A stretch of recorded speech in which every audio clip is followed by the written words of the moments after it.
विष्णुपादाय कृष्णपृष्ठाय भूतले श्रीमते जय पताका स्वामिनीति नामिने नमो आचार्यपादाय निताय कृपापदायिने गौरकथा धामुदय नगरगामतारिणे नमो विष्णुपादाय कृष्णपृष्ठाय भूतले श्रीमते भक्तिवेदान्त स्वामिनीति नामिने नमस्ते शाश्वते देवे गौरवाणी प्रचारिणे निर्विशेष शून्यवादी पाश्चात्यदेशतारिणे श्रीमद् भगवद गीतार द्वितीय अध्याय सांख्य योगेर 45 नम्बर श्लोक त्रैगुण्य विषया वेदानि त्रैगुण्य भवार्जुन निर्द्वन्द्व नित्य सत्यस्थो निर्योगक्षेम आत्मवान अनुवाद वेदे प्रधाনত जड़ा प्रकृति तीनटी गुण सम्बन्धे आलोचना करा हয়েছে।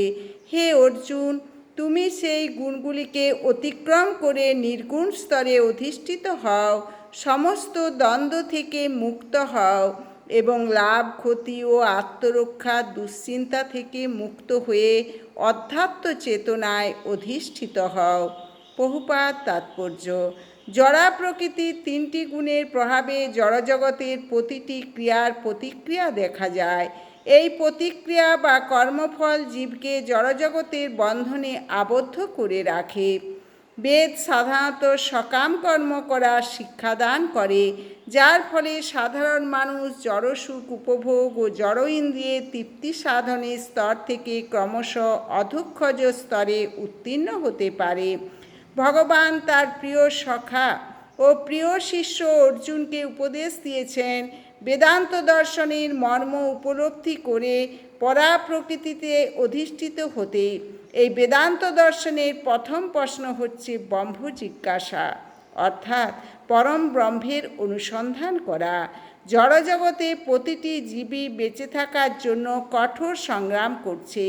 এই সমস্ত মায়াবদ্ধ জীবকে উদ্ধার করার জন্য ভগবান সৃষ্টির আদিতে বৈদিক জ্ঞান দান করেন, যাতে তারা বুঝতে পারে কীরকম জীবনযাপন করলে তারা এই জড় বন্ধন থেকে মুক্ত হতে পারবে এবং তাদের প্রকৃত আলোয় ভগবদ্ধামে ফিরে যেতে পারবে। বেদের কর্মকাণ্ড নামক অধ্যায়ে নির্দেশ দেওয়া হয়েছে কিভাবে যাগযজ্ঞ অনুষ্ঠান করার মাধ্যমে জাগতিক কামনা বাসনা তৃপ্তি সাধন করা যায়। এভাবে ইন্দ্রিয় তৃপ্তিজনিত নানা রকম সুখভোগ করার পর জীব যখন বুঝতে পারে জড়জগতের সমস্ত সুখী অনিত্য নিরর্থক, তখন তার মন পারমার্থিক তত্ত্ব অনুসন্ধানে উদ্গ্রীব হয়ে ওঠে। তাই বেদে কর্মকাণ্ডের পর উপনিষদে ভগবত তত্ত্ব সম্বন্ধে নির্দেশ দেওয়া হয়েছে।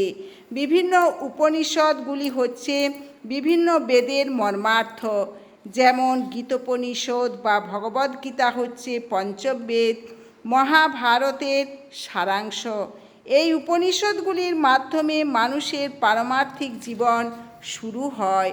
যতক্ষণ আমাদের জড় দেহ আছে ততক্ষণ প্রকৃতির বিভিন্ন গুণের প্রভাবে আমাদের কর্ম করতে হয় এবং তার ফল ভোগ করতে হয়।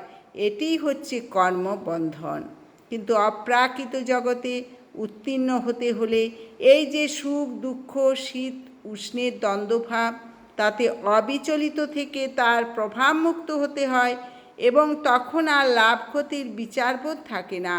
মন তখন আর অনুশোচনা ও অহংকার দ্বারা বিমোহিত হয় না। এভাবেই জড় বন্ধন থেকে মুক্ত হয়ে জীব যখন ভগবানের ইচ্ছার কাছে নিজেকে সম্পূর্ণভাবে সমর্পণ করে, তখনই সে পরা প্রকৃতিতে অধিষ্ঠিত হয়ে তার সৎ চিত ও আনন্দময় স্বরূপকে উপলব্ধি করতে পারে। হরে কৃষ্ণ কৃষ্ণ কৃষ্ণ হরে হরে, হরে রাম রাম রাম হরে হরে। আপনারা চ্যানেলটি সাবস্ক্রাইব করবেন, বেশি বেশি করে শেয়ার করবেন, লাইক করবেন, কমেন্ট করবেন। হরে কৃষ্ণ।